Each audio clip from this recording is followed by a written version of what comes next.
Alhamdulillah wassalatu wassalamu ala Rasulillah wa ala alihi wa sahbihi wa mawalah wa la haula wa la quwata illa billah.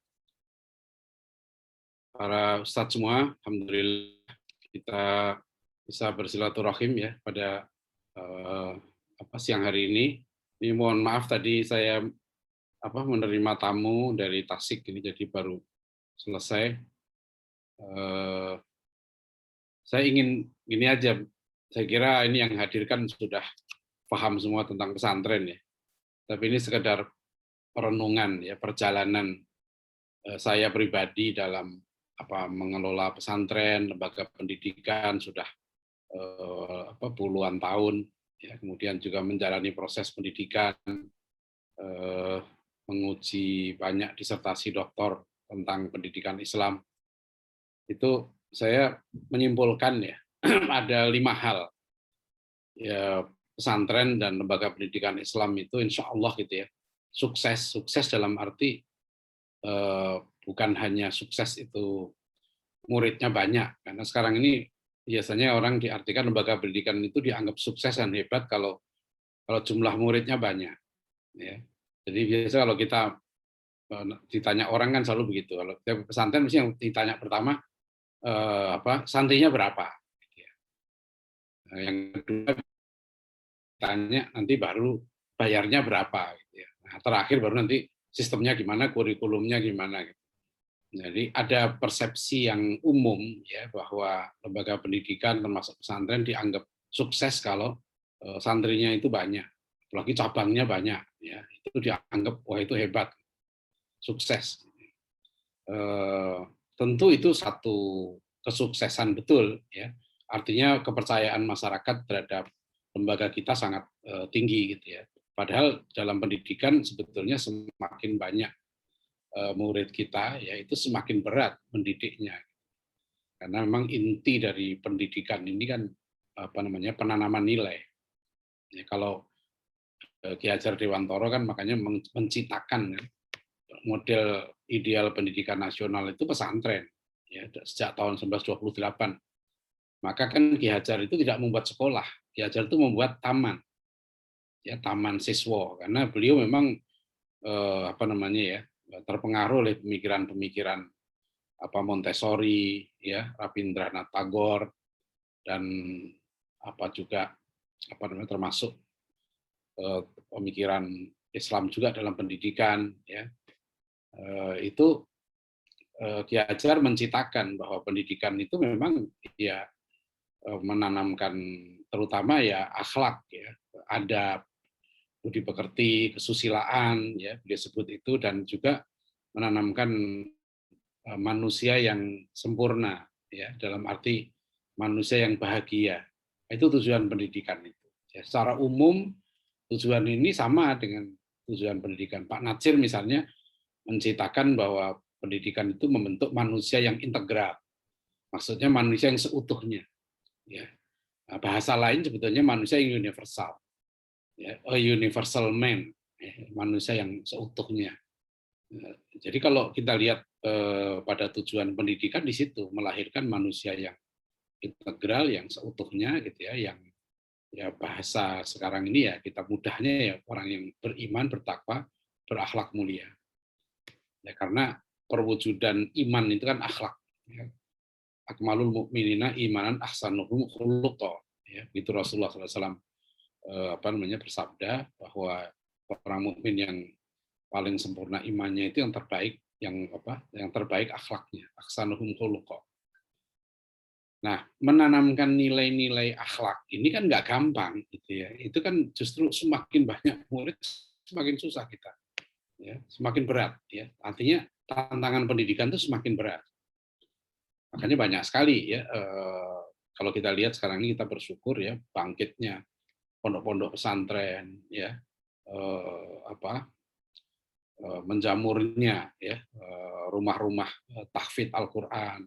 Itu kan fenomena kegairahan, kita lihat kegairahan kaum muslimin untuk mewujudkan satu lembaga pendidikan yang unggul gitu ya.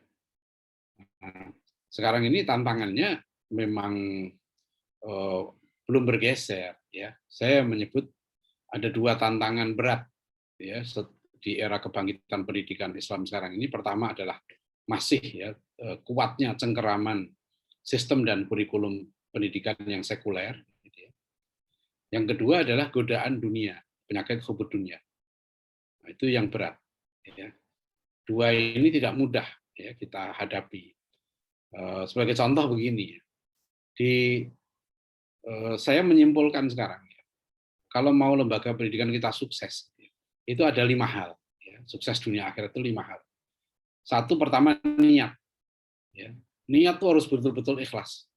Ya. Makanya kalau masuk pesantren Gontor itu kan dari jauh udah kelihatan, ya kan. Apa yang kau cari di Gontor, gitu. Ya, itu pertama itu. Ya, kamu masuk pesantren itu niatnya apa? Ya, saya terus terang kalau di pesantren saya di At-Taqwa, saya bilang ke calon wali santri, kalau bapak ibu ke sini anaknya pengen apa ya masuk perguruan tinggi favorit, pengen masuk UI, pengen masuk UGM, masuk ITB, supaya nanti dapat pekerjaan yang bergengsi dan sebagainya lah. Kalau niat bapak ibu seperti itu, saya bilang bapak ibu normal, ya itu normal. Rata-rata begitu orang itu, ya. Karena sekarang masih dianggap ya, pesantren itu hebat ya kalau lulusannya diterima di perguruan tinggi favorit. Itu umum ya, umumnya begitu. Saya katakan itu normal ya. Sedangkan menurut saya di sini tempatnya orang tidak normal. Saya terus terang begitu, di sini tempatnya orang tidak normal. Nggak normal tuh gimana? Nah, kalau Bapak Ibu anaknya masuk ke sini, cita-citanya anaknya pengen jadi orang soleh, ya pengen jadi pejuang, pengen jadi mujahid. Di sini tempat, gitu ya. Jadi niat, motivasi, nyari ilmu itu harus betul-betul lurus. Ya, ini saya pikir Imam Nawawi tidak sembarangan ya meletakkan hadis innamal a'malu binniyat itu di di nomor 1 di Arba'in Nawawiyah itu. Ya, itu menunjukkan betapa pentingnya. Karena terus terang Bapak sekalian, saya kunjungan ke ratusan pondok pesantren. Banyak sekali yang menghadapi tantangan karena masalah niat ini. Ya, karena dari awal itu sudah dijanjikan macam-macam gitu. Nanti lulusan dari sini bisa ke sinilah, bisa melanjutkan ke sini segala macam. Bahkan ada pesantren tahfidz tuh yang mudirnya mahasiswa saya. Dia cerita ada yang terus terang datang, ya kenapa kamu masuk pesantren tahfidz ini? Ya karena kalau jadi hafid tuh lapangan pekerjaannya terbuka luas. Nah, itu terus terang itu dari awal sudah sudah pasang niat begitu. Nah, ini yang nggak boleh ini menurut saya. Jadi ini harus betul-betul ya dijaga betul niat ini. Ya, dan menerawat niat ikhlas ini juga nggak gampang. Ya, godaannya luar biasa ya di era sekarang ini. Ya. Sehingga macam-macam nanti. Saya itu sampai ya SD saya itu asalnya namanya At-Taqwa Quranic School. Ada sekolahnya, ada schoolnya. Gitu ya. Akhirnya kita musyawarah, akhirnya kita ganti. Udah, ganti aja deh, jangan pakai nama sekolah. Ini orang-orang masih nanya aja. Nanti dari sini bisa nggak masuk ke sekolah favorit? Saya bilang, Bu, kalau mau masuk ke sekolah favorit jangan di sini deh. Udah kalau niat di sini niat ngaji yang benar udah gitu aja. Ya, karena masuk SD yang lain aja. Akhirnya kita ganti namanya menjadi PADI. SD itu nggak boarding tuh, pesantren adab dan ilmu. Tapi itu unik juga itu, ada juga pasarnya itu ya. Jadi ada dokter spesialis, ada sampai orang-orang macam-macam lah yang masuk itu. Artinya nggak yang memilih begitu akhirnya orangnya selektif ya. Dari awal tuh niat tuh dijaga betul. Lebih baik nggak usah deh, lebih baik nggak apa santri dikit, tapi niatnya sudah betul ikhlas mencari ilmu karena Allah. Nah itu ya. Saya 2 hari yang lalu saya kedatangan tamu sekali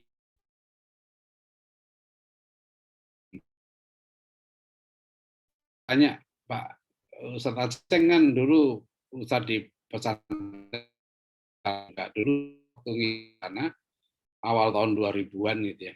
Almarhum Ustadz Entang Mukhtar itu cerita bahwa katanya gurunya ngasih ijazah itu sambil menyerahkan ijazah sambil mendoakan ya. Mudah-mudahan ijazah ini nggak laku. Nah, gitu itu Jadi karena kami itu paksa harus buat ijazah gitu. Tapi jadi sampai didoain, apa betul Ustaz Aceh begitu? Oh iya, itu dulu dari guru saya Ustaz Abdurrahman, muridnya Ah Hasan. Ustaz Abdurrahman itu kan 23 tahun memimpin Persis, ya. Itu begitu memang. Bahkan Ustaz Abdurrahman itu nggak mengizinkan, ya, dulu lulusan pesantren Pajagalan Persis itu, ya, Persis Bandung tuh nggak boleh melanjutkan ke perguruan tinggi. Nah, beliau nggak ridho. Terus pernah kata Ustadz Aceng itu kemarin cerita, saya tanya kenapa nggak boleh? Saya tanya sama beliau, katanya ke Ustadz Abdurrahman, kenapa nggak boleh melanjutkan kuliah? Ya, jawabannya begini, itu kalau orang udah kuliah, biasanya nggak mau ngajar di sini, katanya. Ngajar di pondok, ngajar di pesantren, ngajar ini biasanya nggak mau. Dulu ada persepsi beliau seperti itu. Ya, pengalamannya itu kalau orang udah kuliah tinggi katanya nggak mau ngajar di ibtidaiyah, nggak mau ngajar gitu. Ya. Tapi mungkin larangan beliau tidak mutlak karena Profesor Maman Abdurrahman, Ketua Umum Persis yang sebelumnya, ya, itu beliau bercerita beliau juga muridnya Ustadz Abdurrahman, ya, dan beliau waktu melanjutkan kuliah formal itu juga Ustadz Abdurrahman ternyata tidak melarang, menurut beliau begitu. Jadi pertama niat, ya, para ustadz semua, ya, ini harus menurut saya ini dijaga betul, ya, niat mencari ilmu, karena ya dalam ilmu taklim kan disebutkan, ya, kalau mau dapat ilmu yang nafi, ilmu yang bermanfaat itu dua kan syaratnya. Satu niatnya benar, dua adabnya benar saja. Ya. Nah, maka di sini itu perlu tuh, ya, ya waktu anak saya yang dari di Mesir itu kuliah itu kan, kemudian mulai menghafal Quran itu yang kami pesankan itu. Ya, saya dengan istri saya itu pesan betul, niat ngafal Quran yang benar, ya, ikhlas, jangan macam-macam. Ya, itu harus ditanamkan betul. Satu, yang kedua kesimpulan saya gitu, ya. Syarat penting untuk sukses lembaga pendidikan itu yang kedua adalah punya ini, ya. Jadi mengajarkan konsep ilmu yang kuat. Ya, masalah ilmu ini harus betul-betul ditanamkan. Apa itu ilmu? Karena Rasulullah SAW memerintahkan orang cari ilmu. Thalabul ilmi faridatun ala kulli muslimin. Ya. Dan ternyata saya masih menjumpai banyak pesantren yang tidak mengajarkan masalah ilmu. Ya. Jadi kalau dalam tradisi pesantren tradisional itu ada, kalau di wilayah Jakarta sekitarnya itu, jadi mulai SD itu, ya, anak-anak itu ngaji kitab Adabul Insan. Ya, kemudian yang kedua ngaji kitab Risalah Dua Ilmu. Ya, Risalah Dua Ilmu. Itu karangannya Said Utsman. Dalam Arab Melayu tuh, Risalah Dua Ilmu tuh, kitabnya kecil, itu dulu diajarkan untuk anak-anak SD. Jadi itu sejak SD anak-anak itu dulu sudah diajar tentang apa itu ilmu, gitu. Bagaimana cara mencari ilmu yang benar. Nah, nanti itu tentang adab mencari ilmu, ya, adab pada guru. Itu dari kecil itu harus sudah ditanamkan, ya. Nah, naik sedikit gitu, ya, itu ke kitabnya Ki Hasyim Asy'ari, Adab Ilmu Muta'alim. Ya. Jadi kalau dulu waktu saya di pesantren, saya dulu kan SMA saya negeri, di SMPP Negeri Bojonegoro, tapi saya tinggal di pesantren Ar-Rasyid, ya, Ar-Rasyid Bojonegoro. Itu SMA, waktu itu saya SMA, ya, itu setiap tahun, ya, saya khatam itu Ta'limul Muta'alim. Kalau nggak salah 3 kali itu saya khatam kitab Ta'limul Muta'alim. Itu saya merasakan itu penting banget, ya, memahami tentang ilmu, adab ilmu itu sangat penting. Jadi banyak sekarang kitab-kitab ilmu, ya, yang mungkin lebih populer lagi, ya, kitabnya Imam Nawawi juga kan, Adabul Alim wal Muta'alim juga judulnya. Nah, juga kitabnya Ibnu Jamaah, ya, Tazkiratus Sami wal Mutakalim fi Adabil Alim wal Muta'alim. Nah, kemarin saya lihat ada satu penerbit di Solo sudah datang ke saya ke Dewan Dakwah menyerahkan terjemahannya itu. Ya, sudah selesai terjemah kitab Tazkiratus Sami wal Mutakalim fi Adabil Alim wal Muta'alim. Ini betul-betul menurut saya, ya, pesantren harus karena masalah ilmu ini sangat penting. Sekarang tantangan terbesar kita ini ilmu. Ilmu yang disekulerkan, ilmu yang ya, maka hakikat ilmu itu harus dikuatkan di pondok pesantren. Ya, kedua, kemudian yang ketiga, ini pengalaman saya, dan ini pesan Pak Kiai Haji Soleh Iskandar. Saya ingat Allahyarham Pak Soleh Iskandar dulu waktu saya mahasiswa IPB itu sering ke rumah beliau. Beliau kan pendiri BKSPP, ya, Badan Kerjasama Pondok Pesantren. Dulu wilayah Jawa Barat, sekarang sudah BKSPPI, ya, yang siapa? Sekarang ketuanya Profesor Didi Nabiluddin dan sekjennya Dr. Ahmad Alim. Ya. Itu Pak Soleh itu dua. Ya. Melihat menurut Pak Soleh Iskandar, kelemahan pesantren kita ada dua. Satu di metodologi, metode penanaman akidah. Ya. Jadi penanaman akidah ini kata Pak Soleh itu kurang kuat gitu loh. Jadi sehingga tidak tertanam betul tauhid itu. Nah, beliau soroti itu pondok-pondok pesantren. Ini perlu ada metode yang yang tepat, ya. Nah, yang kedua, Pak Soleh itu menekankan sejarah. Nah, beliau katakan banyak pesantren kita yang lemah pendidikan sejarah. Nah, ini harusnya nggak boleh nih. Saya masih dalam kunjungan saya ke banyak pesantren. Ya. Salah satu yang saya tanya itu, sejarahnya apa? Biasanya sirah Nabi diajarkan, ya, Hayatus Sahabat diajarkan. Nah, tapi kemudian jarang di pesantren itu mengajarkan sejarah peradaban Islam. Ya, sejarah mulai dari Bani Umayyah, Bani Abbasiyah, ya, sampai Turki Utsmani, ya, itu jarang. Dan bukan sekedar diajarkan sebagai cerita. Yang penting framework. Dalam mengajarkan sejarah itu yang penting framework. Kerangka fikirnya. Ya. Jadi kalau menurut Profesor Muhammad Nur, beliau sangat menekankan pentingnya belajar sejarah peradaban Islam itu dengan tujuan untuk apa? Kita harus memahami Islam menurut beliau bukan hanya paham konsepnya, ya, konsep ideal Islam, tapi juga harus paham bagaimana cara para ulama dan para umarok kita dulu, ya, menerapkan Islam dalam sejarah. Ya, itu penting karena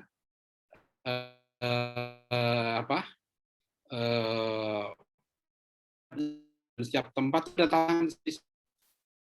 Nah, dengan kita bisa memahami. Ya, tadi makanya waktu saya ngisi kuliah program Padang Ulama Dewan Dakwah tadi pagi kan kita ceritakan bagaimana misalnya Pak Natsir menghadapi tantangan depolitisasi dan sekularisasi Orde Baru. Kenapa kemudian melahirkan Dewan Dakwah? Ya, ketika Masyumi sudah dibubarkan Bung Karno dan Orde Baru menolak untuk menghidupkan Masyumi, gitu kan? Nah, apa yang dilakukan oleh tokoh-tokoh kita?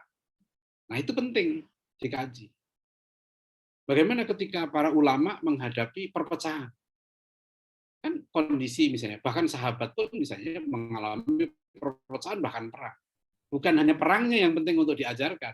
Ya, yang diajarkan yang penting adalah bagaimana para sahabat Nabi itu menyelesaikan masalah peperangan. Nah, itu yang indah. Ya. Betapa indahnya, ya, antara Ali bin Abi Thalib dengan Aisyah radhiyallahu, gitu ya, itu berperang, tapi setelah itu selesai. Ya, nggak ada dendam. Zubair bin Awam, Tolha bin Ubaidillah perang gitu kan dengan Ali, ya, radhiyallahu anhu. Kemudian apa yang terjadi? Anaknya Tolhanya Zubair nggak ada masalah, selesai. Ya, ini sangat menarik. Jadi dalam sejarah kita, ya, itu setajam apapun konflik itu tidak diwariskan. Nah, ini jangan sampai di kita juga begitu. 7 turunan masih diwariskan tuh. Dulu tuh musuhnya ini nih, musuhnya ini. Ini salah satu misalnya gitu ya. Betul konflik itu ada, tapi bagaimana memahami? Ya. Begitu juga misalnya ketika Abbasiyah, Umayyah, ya. Jangan dilihat hanya konfliknya, gitu kan. Ya, betul kalau lihat dari politiknya, iya. Tapi lihat prestasi peradabannya luar. Ya. Nah, ini contoh ya, sejarah itu penting. Juga sejarah ini, terutama sejarah Nusantara juga, sejarah Indonesia ini. Makanya di Dewan Dakwah misalnya kan sekarang kita tentukan 4 mata kuliah wajib untuk perguruan tinggi, ya.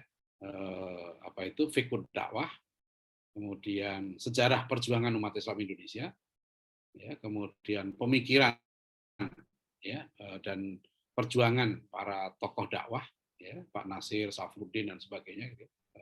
Yang keempat itu tentang tantangan pemikiran kontemporer. Ya, apa yang dihadapi sekarang ini sebenarnya. Jadi saya pernah ketemu ya dengan seorang tokoh di Tangerang. Beliau ini kuliah ke Irak, ya, cerita ke saya itu kuliah ke Irak tahun 75. Dan beliau bercerita waktu saya kuliah ke Irak 75 itu saya dipeseni Pak Natsir dua. Kamu belajar dua ini ya. Jangan lupakan. Satu usul fikih, yang kedua sejarah. Nah, itu pesan Pak Natsir kepada seorang tokoh, saya lupa namanya beliau. Jadi apa tadi? Yang ketiga ini tentang sejarah. Yang keempat, ya, itu penting menurut saya lembaga pendidikan kita. Jadi tujuannya sejarah itu ya, para ustadz semua ya, supaya anak-anak kita ini gitu ya, itu mengerti posisinya bahwa mereka ini adalah pelanjut perjuangan para nabi. Ya, jadi sejarah itu sampai sejarah kenabian, ya kan, sejarah dirinya sendiri, sejarah manusia, sejarah perjuangan umat Islam, ya. Dan ya kalau pesantren saya sekarang ini untuk sampai lulus tingkat SMA, ya, itu dia harus mengambil banyak sekali materi sejarah. Sirah Nabi itu kalau nggak salah 2 semester, ya. Kemudian Hayatus Sahabat itu 1 semester, kemudian sejarah peradaban Islam ya dari Umayyah sampai Andalus ya itu 2 semester.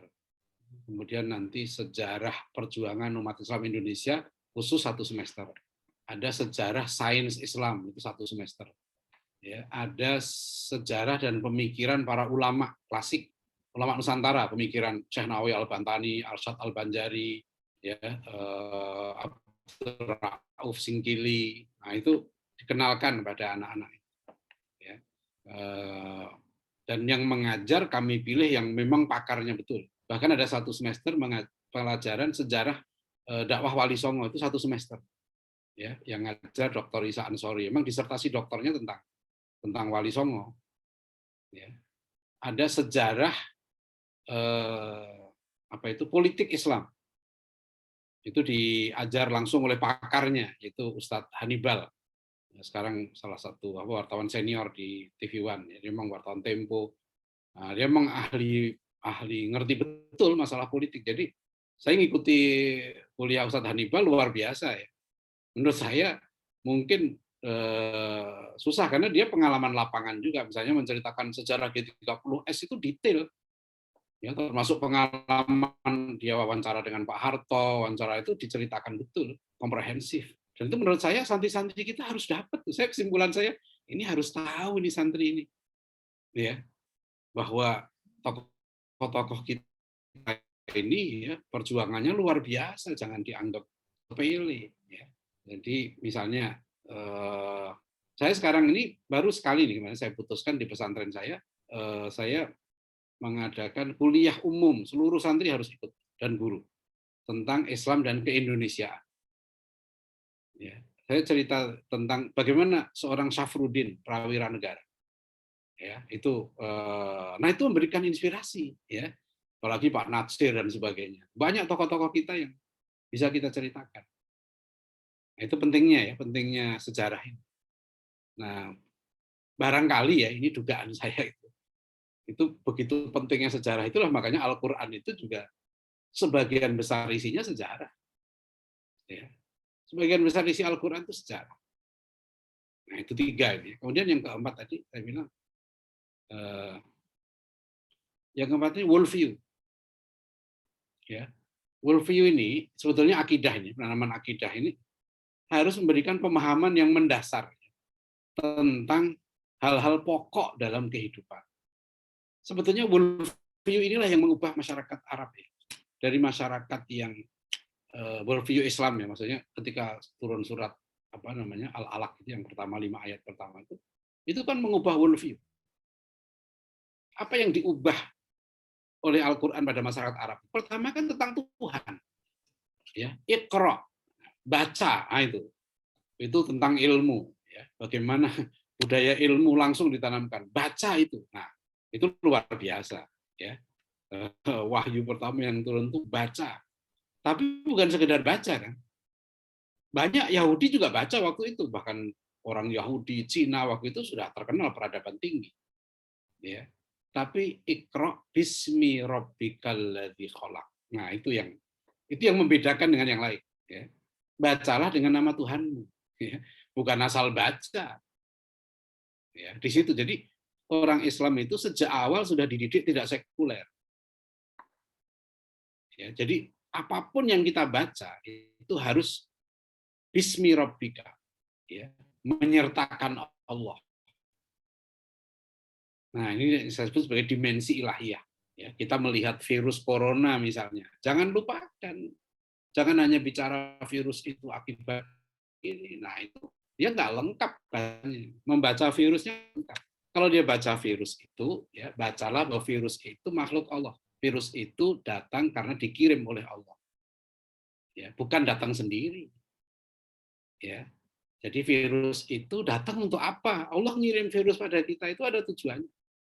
Ya, makanya waktu pertemuan dengan Pak Wakil Presiden ormas-ormas Islam itu saya usulkan, ya supaya misalnya sektor ibadah itu dimasukkan sebagai sektor esensial.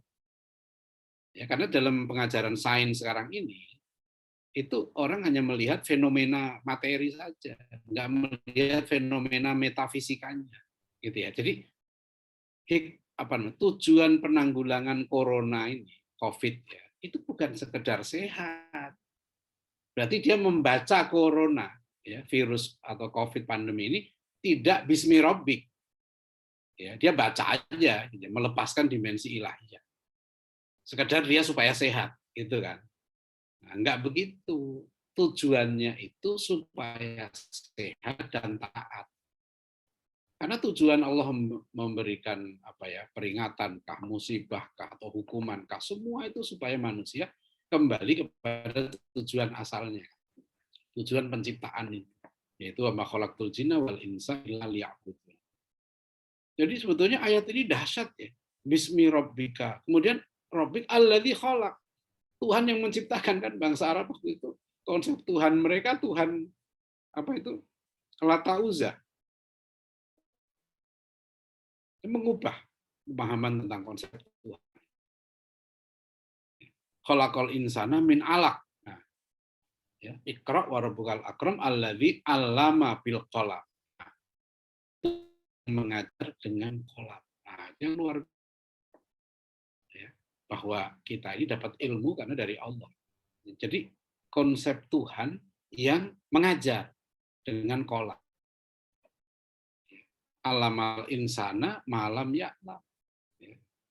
Nah, itu. Jadi kemudian itu betul-betul diubah ya. Jadi kalau kita lihat kemudian apa yang perubahan yang mencolok ya pada bangsa Arab sebelum Rasulullah SAW diutus ya sebagai nabi. Bangsa Arab itu kan bangsa yang nggak dikenal di peta sejarah. Diremehkan oleh orang-orang Yahudi, peradaban lain waktu itu, nggak dikenal. Bahkan ketika berhadapan dengan Romawi, waktu itu perang Yarmuk kan dilecehkan itu, Khalid bin Walid. Ya. Suruh kamu pulang, kamu minta uang, emas ini kami kasih, kamu balik lagi. Karena dulu persepsi orang Romawi dengan Arab itu perampok gurun pasir, gitu. Apa namanya? Bangsa rendah, bangsa yang enggak budaya tulis. Itu yang diubah oleh Rasulullah SAW, ya, dalam waktu yang singkat, ya. Dalam waktu, bayangkan, nggak sampai 20 tahun itu begitu hijrah di Madinah, ya, bahkan sejak di Mekah sebetulnya itu budaya tulis itu sudah terjadi di Madinah. Luar biasa, kita lihat sahabat-sahabat Nabi itu menjadi orang-orang yang haus menulis, sampai dilarang oleh Rasulullah, ya, sempat la taktub anni ghairil Quran, karena mereka itu luar biasa, ya. Dan itu ciri bangsa yang menang, yang sekarang disebut budaya literasi. Kan sebetulnya itu, ya, kecintaan pada ilmu, kecintaan itu ditunjukkan dengan kecintaan untuk menulis. Ini yang saya menganjurkan para ustadz semua itu biasa menulis. Karena kalau kita menulis itu berpikir, ya, berpikir, merenung, gitu kan, membaca, mencari referensi, diskusi, ya. Nah, itu ya kebiasaan untuk berpikir, merenung, kemudian menulis. Makanya nggak heran, dalam waktu yang sangat singkat, ya, Islam itu menjadi peradaban terunggul di dunia. Kan kalau kita lihat grafik peradaban Islam itu naik terus. Ya, 5 tahun setelah Rasulullah SAW wafat, tahun 602 Masehi, kan, beliau wafat, 636 Masehi, ya, 5 tahun setelah itu Rasulullah sudah pasukan Islam sudah menaklukkan Romawi, sudah merebut kota Yerusalem. Itu nggak lama, hanya 5 tahun setelah Rasulullah wafat. Ya. Dunia terkejut karena waktu itu gimana pasukan yang baru muncul dari Arab, ya, yang seragam aja belum punya, gitu, tradisi perangnya baru terbentuk, sementara menghadapi Romawi yang sudah punya budaya perang ratusan tahun. Itu hebatnya di situ, budaya ilmunya itu naik terus. Ya, nanti sampai ke itu biasa. Kalau kita bayangkan ya, bagaimana para ulama kita, ya, mengkodifikasi ulumuddin. Bagaimana lahirnya ilmu nahwu, lahirnya ilmu shorof, lahirnya ilmu tafsir, lahirnya ilmu hadis. Itu kan karena kreativitas para ulama. Ya. Dan itulah yang kemudian, ya, matang dan kita akui sebagai ilmu yang baku untuk memahami Al-Quran dan hadis. Kan terjadi pada generasi salafus soleh, 3 generasi awal yang disebut Rasulullah sebagai khairun nas qarni. Kenapa Rasulullah sebut sahabat itu khairun nas? Ya, secara fisik kan sama dengan kita. Ya, karena mereka mendapatkan pendidikan terbaik. Kalau istilah anak sekarang dalam pendidikan sekarang itu, kita bukan hanya mendidik anak itu dia bisa sesuatu, tapi yang lebih penting saat ini adalah mendidik anak-anak, ya, siap belajar apa saja. Sekarang ini harus begitu. Bukan siapkan mereka untuk siap belajar apa saja. Dan itu yang disebut dengan tradisi ilmu yang sangat ditekankan, ya. Haus ilmu. Kalau dalam kitab Bidayatul Hidayah kan Imam Al-Ghazali menyebut para pencari ilmu ayyuhal harisul ilm. Wahai Anda yang haus ilmu. Jadi kan makanya kata Imam Syafi'i kan syarat mendapat ilmu dzakain wa khirsin. Ya, lantanal ilma illa bisitatin, kan. Zakain, yang kedua wakhirsin dan tamak. Kalau orang nggak ada rasa tamak ilmu, ya, haus ilmu, nggak dapat. Nah, ini yang terus terang kita di pondok, di sekolah, ya. Waduh, sekarang ini, apalagi kalau anak itu, ya, itu kurikulumnya banyak banget. Kadang-kadang anak santri itu jenuh, ya, terus keluar dari pesantren kapok belajar agama. Ya saya ada banyak lah. Kadang-kadang anak saya sendiri juga ada yang kasusnya begitu. Ya, ada yang anak ustadz juga cerita gitu. Ada seorang ustadz teman saya yang anaknya dipesantrenkan bertahun-tahun gitu, pesantren sampai dia perjuangkan masuk Madinah, diterima di Madinah. Anaknya berangkat ke Madinah, rupanya anaknya ini jenuh belajar agama. Sampai di Madinah pulang, ini ya, pulang lagi terus belajar ambil komputer. Jadi dia bosen belajar agama gitu. Nah, itu perlu kita ini di dalam pendidikan kita perlu torikohnya, ya, metodenya perlu diperhatikan, ya. Kalau dia jenuh, ya, nanti dia nggak minat lagi baca. Ilmu itu kan lezat, ya, harusnya membuat orang itu haus. Nah, itu 4 itu, ya, tadi jadi 1 tadi niat, ya, kedua tentang ilmu, ya, penting. Yang ketiga tentang sejarah, ya, keempat worldview, saya bisa worldview. Jadi santri itu harus betul-betul paham, ya, untuk apa kamu hidup, tujuan kamu hidup itu apa, ya, setelah hidup kamu kemana, ya. Jadi itu penting sekali itu, ya, siapa Tuhan kamu itu, ya, bagaimana kamu harus berdoa, memahami Tuhan kamu itu gimana. Ya, bagaimana kamu harus mencontoh nabimu itu seperti apa hebatnya Rasulullah SAW. Ya, saya itu ngajar santri tingkat kelas 1 SMA itu ngajar Islamic worldview itu sampai 2 semester. Ya. Kadang-kadang saya hanya menjelaskan makna al-maghdub dan ad-dhalin dan siratal mustaqim. Itu satu semester. Pahami betul apa itu Yahudi gitu. Karena sekarang ini tantangan kita itu nggak ringan gitu. Al-Qur'an tuh kenapa banyak menceritakan tentang Yahudi dan Nabi Musa, ya. Sepertinya pemahaman saya kisah Nabi yang paling banyak dibahas Al-Qur'an itu kan Nabi Musa, ya. Nanti silahkan dilihat mana yang Nabi Musa itu kisah itu diulang-ulang terus ya kan. Kisah Bani Israel, ya. Yang kedua yang saya tahu diulang-ulang terus itu kisah Nabi Adam dan iblis. Ya. Ini saya pikir bukan sembarangan, ya. Ini penting sekali untuk konteks kita sekarang ini. Karena yang kita hadapi itu masih sama loh. Ya. Yang sebetulnya kan aktor dari semua penyesatan ini masih sama. Ya kan? Apa namanya ya? Godfather-nya atau daihatnya itu masih iblis. Ini pemain lama sebetulnya. Ya, dan iblis itu nggak sembarangan. Iblis itu dia alumni surga. Itu yang cukup berat, ya, bukan cukup berat lagi, mau sangat berat kita hadapi. Iblis itu alumni surga. Ya, jadi dia memang diberikan apa namanya dispensasi oleh Allah kan, nggak dimatikan karena permintaannya begitu. Tapi dia bersumpah, ya, wa bi izzatika la'uwiyannahum ajmain. Demi keagunganmu ya Allah, aku akan sesatkan manusia semuanya. Ini termasuk nih worldview ini, itu penting sekali para santri itu. Ya. Dan ini juga metode saya kan ngajar itu santri maksimal ya itu 25 orang. Itu menurut saya udah berat. Jadi kadang-kala apalagi ya kalau range-nya itu macam-macam. Dulu saya ngajar santri 15 orang. Aduh berat banget. Saya ngajar ini dari yang sangat pinter sampai yang nggak pinter. Itu. Akhirnya setelah beberapa ngajar saya bilang gini, udah deh bagi dua aja kelasnya. Ya, akhirnya itu yang saya bagi dua pengalaman. Karena di lapangan saya ngadepin begitu. Yang ini sudah sangat paham, yang ini belum paham sama sekali. Nah, bagi dua kelasnya. Ya.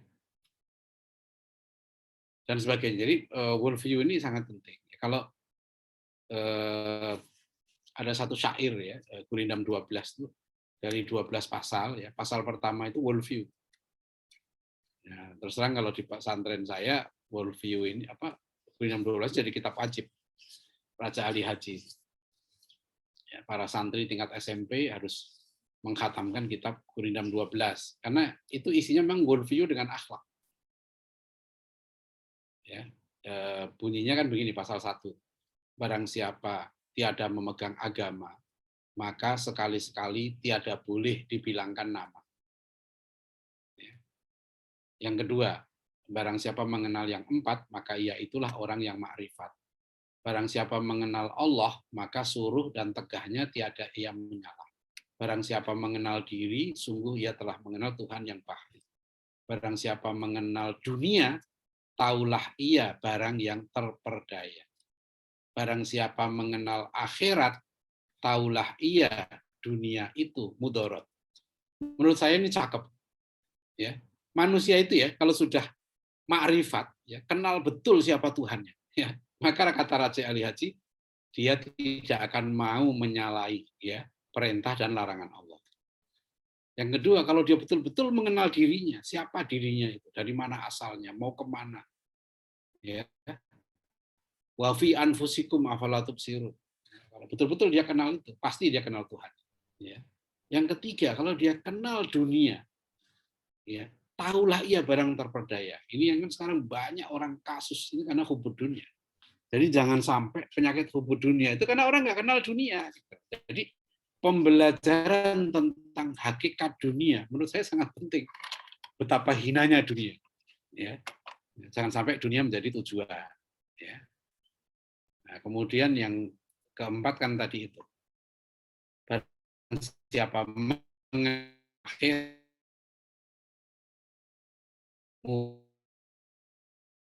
wabtaghi fima Allahu ad-darul akhirah. Nah, itu ya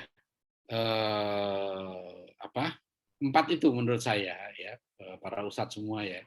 Ini sekedar pengalaman saja. Silakan antum bisa menambahkan sendiri dan tapi pengalaman saya kalau 4 ini ya niat yang ikhlas, ya memahami ilmu dengan sebenar-benarnya, ya kemudian worldview-nya dia kuat, ya, pandangan hidupnya dia kuat, kemudian wawasan sejarahnya dia cukup, gitu. Insya Allah itu kuat. Ya, sebetulnya ini juga ada kaitan dengan 6 rukun pesantren yang saya sosialisasikan, ya, 6 rukun pesantren itu.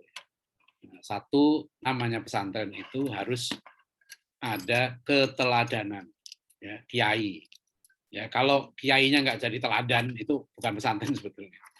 Ya, dan guru, ya, keteladanan kiai dan guru. Itu yang membedakan dengan apa sekedar lembaga kursus, gitu ya. Karena keteladanan. Jadi guru itu harus bisa dicontoh. Kemudian yang kedua, pesantren itu harus ada tafakuh fiddin. Ya, karena memang apa namanya pesantren itu menyiapkan pejuang kan. Nah, itu tinggal di apa namanya di ini apa namanya disiapkanlah harus tafakuh fiddin, ya. Karena melanjutkan tugas kenabian kan, yatlu alaihim ayatihi wa yuzakkihim wa yu'allimuhumul kitaba wal hikmah. Apa namanya dua tafakur. Yang ketiga, pesantren itu harus mengutamakan penanaman adab dan akhlakul karimah. Makanya kita di pesantren itu nggak kompromi, ya. Orang yang misalnya adab dengan guru nggak baik, saya kalau gampang aja, kalau santri sudah berani ngelawan guru, itu sudah parah itu. Ya, itu kalau dia nggak bisa diperingatkan, keluarkan. Itu kalau tingkat penyakit sudah ganas. Ya, karena nggak akan dapat ilmu manfaat. Ya. Nah, cuma hati-hati juga ya, ada guru ini di kitab Ta'limul Muta'lim itu kan ada itu kisah Harun al-Rashid yang ngirim anaknya belajar kepada Al-Asma'i, ulama besar itu. Kan kata Harun al-Rashid ya, dia mengirimkan anaknya supaya anaknya belajar ilmu dan adab. Liyu'allimal ilma wal adab. Jadi supaya siapa? Al-Asma' ini ngajarkan ilmu dan adab. Nah, suatu saat Harun al-Rashid itu ninjau anaknya, mengunjungi anaknya, dia lihat apa itu Al-Asma' ini nyuruh anaknya kepala negara ngucurkan air untuk gurunya berwudu. Ya. Nah, dengan satu tangan. Nah, di situ Harun al-Rashid kurang berkenan, ditegurlah Al-Asma' itu. Ya, ditegurnya begini, kamu kenapa hanya nyuruh anak saya ngucurkan air dengan satu tangan, sedangkan tangan satu lagi dia nganggur. Gitu. Harusnya kamu suruh anakku nyuci kaki kamu. Nah, itu hebatnya. Ya, jadi dulu ulama apa namanya kepala negara itu nyuruh guru anaknya supaya nyuruh anaknya nyuci kaki gurunya coba. Ada sekarang yang apa orang tua ya nyuruh anaknya nyuci kaki ustadznya ada nggak? Dulu itu khalifah yang nyuruh begitu nggak sembarangan. Nih, cuma ada guru bilang nih, berarti boleh Ustaz kita nyuruh apa murid santri nyuci kaki guru. Saya bilang, itu gurunya Al Asma'i bukan kamu, saya bilang itu. Kamu kalau mau dicuci kaki kamu harus jadi kayak Al Asma'i dulu. Itu dia bukan ulama sembarangan. Jadi guru juga harus beradabnya. Jadi makanya biasanya kan adabul alim dulu gitu loh. Jadi sekarang guru mau enaknya aja sekarang. Nah, ini yang kadang-kadang disalahgunakan di pesantren. Kasus seperti Heri Wirawan itu kan begitu. Sekarang banyak muncul kasus ini yang luar biasa, ya. Ini barusan tadi saya lihat saya dengar apa? Di mana dia? Di Sampang ya, di Pamekasan, di ada beberapa tempat lah itu ya. Jadi ya itu karena memang di pesantren saya dulu tahu saya bertahun-tahun saya di pondok ya. Kalau sudah apalagi sama kiai sama anak kiai, waduh itu ya, salah saja itu kita harus hormat. Itu sampai saya dulu ya di pesantren itu ada di doktrin begini. Bukan di doktrin itu sudah budaya umum ya. Pokoknya anak kiai itu senakal-nakalnya nantinya itu tobat terus jadi kiai. Ya, jadi gitu. Jadi anak kiai, saya di satu pesantren itu pernah ya saya masan itu 1 bulan puasa itu. Itu anak kiainya datang itu udah kita santri mijitin aja, mijitin dia gitu. Karena ya nggak benar ini. Ada banyaklah saya tahu gitu ya kasus gitu. Jadi akhirnya dimanfaatkan. Ini yang kita sekarang harus belajar. Nggak boleh menurut saya. Itu jangan sampai disalahgunakan ya, doktrin bahwa santri itu harus beradab sama kiai, sama ustadz gitu ya. Harusnya yang beradab itu gurunya dulu. Ya. Nah, itu ya, jadi menanamkan adab dan akhlakul karimah. Yang keempat, menurut saya namanya pesantren, ya, itu harus menanamkan ruhud dakwah, jiwa pejuang. Jadi kalau niat masuk pesantren sudah mau cari dunia, bukan untuk berjuang, itu sudah salah. Menurut saya itu sudah hilang hakikat pesantren. Jadi itu sudah jadi lembaga kursus, dia karena sudah tujuannya sudah salah. Ya, itu niat itu sangat penting tadi untuk makanya menanamkan dan juga fikih dakwah di situ harus disiapkan. Mungkin saya pernah cerita ya di berbagai tempat waktu anak saya nomor 2 selesai gontor, saya tanya, kamu lulus pesantren mau ngapain? Nah, saya bilang mau kuliah Pak. Saya kritik gitu. Ya kamu salah. Lulus pesantren bukan kuliah, itu nggak ada rumusnya.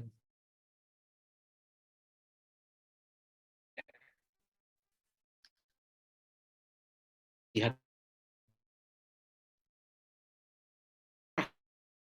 lulus nggak ngajar gitu loh, ya kan. Jadi ada yang ditanya lulusan gontor, kamu sudah ngaji, sudah ngajar belum Pak Kiai? Kata Kiai Muzarkasi, mati kamu. Nah itu jadi, makanya ada video Kiai Muzarkasi yang pendek itu ya di YouTube, maksudnya itu ada tentang beliau mendidik santrinya jadi orang-orang besar. Orang-orang besar itu apa ya? Orang-orang yang pergi ke pelosok-pelosok desa mengajarkan ilmu.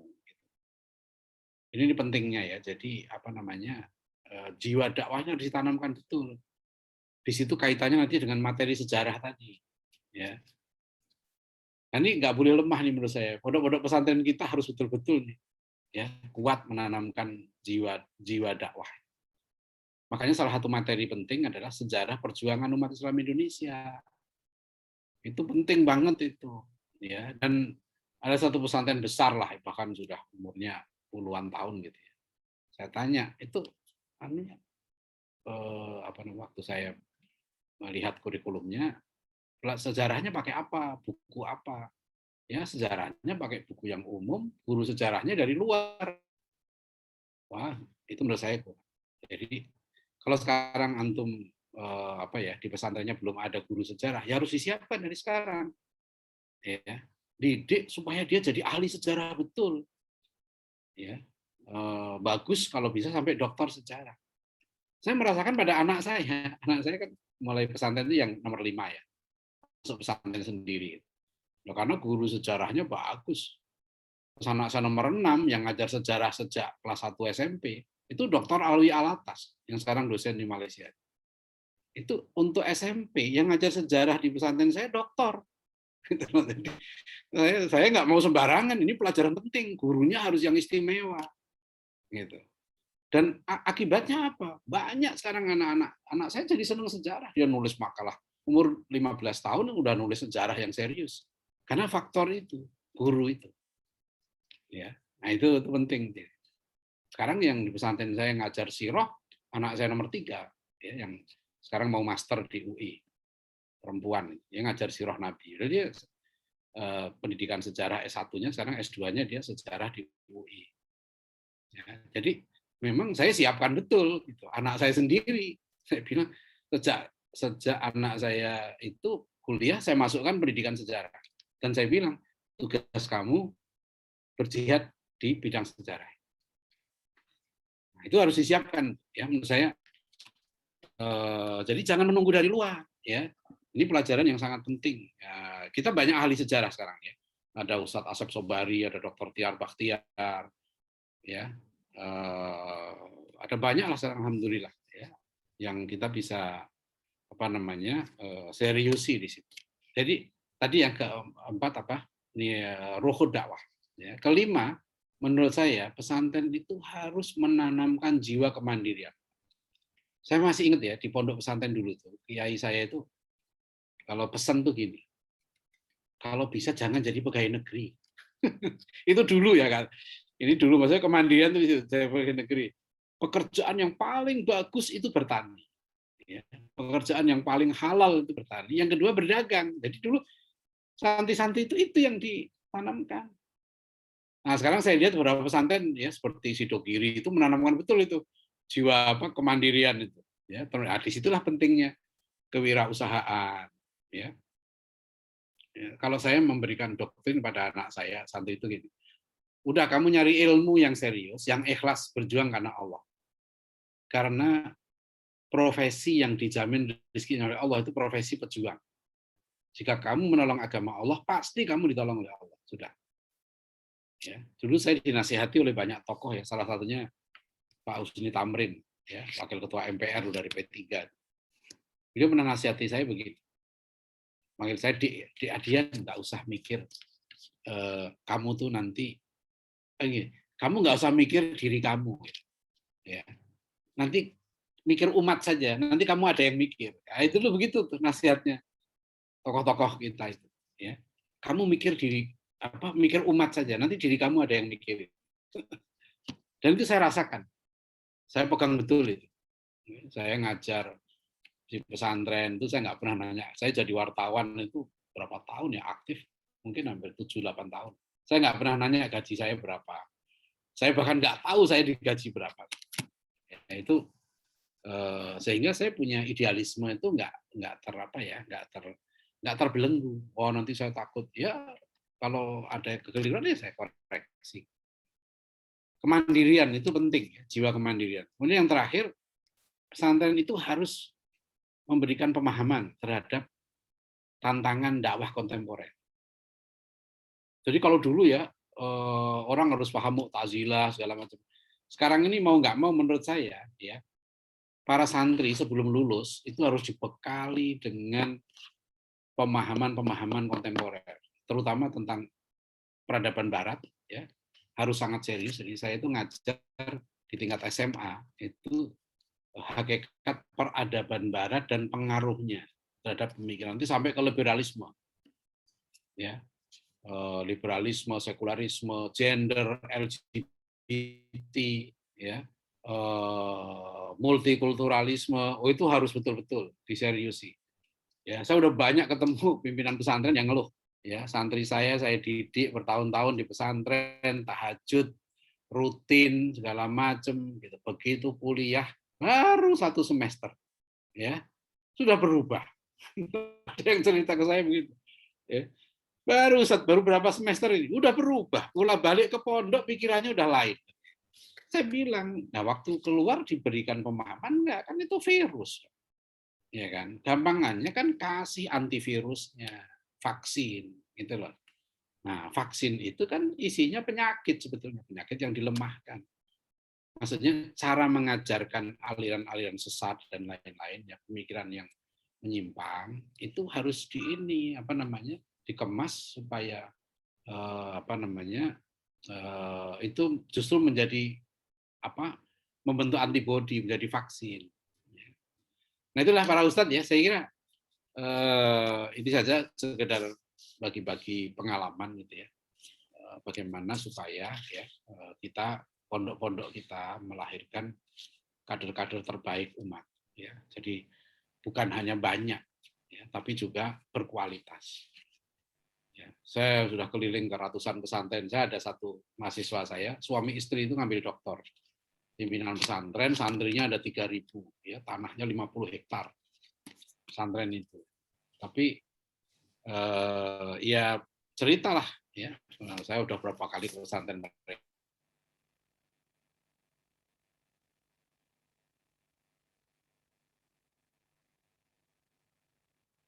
Ini kan rata-rata dari petani gitu ya, begitu keluar ya, yang bisa menampung mereka bekerja bukan pertanian lagi, tapi pabrik-pabrik itu. Dan kalau sudah jadi buruh pabrik, kata mereka susah sekali ya mempertahankan imannya, akhlaknya, ibadahnya, itu tantangannya sangat berat. Nah ini juga bagi kita semua ya, supaya tadi itu dikuatkan ya imunitas para santri sehingga ketika mereka keluar, insya Allah mereka punya daya tahan yang tinggi. Saya kira begitu. Terima kasih. Billahi taufik walhidayah. Assalamualaikum warahmatullahi wabarakatuh.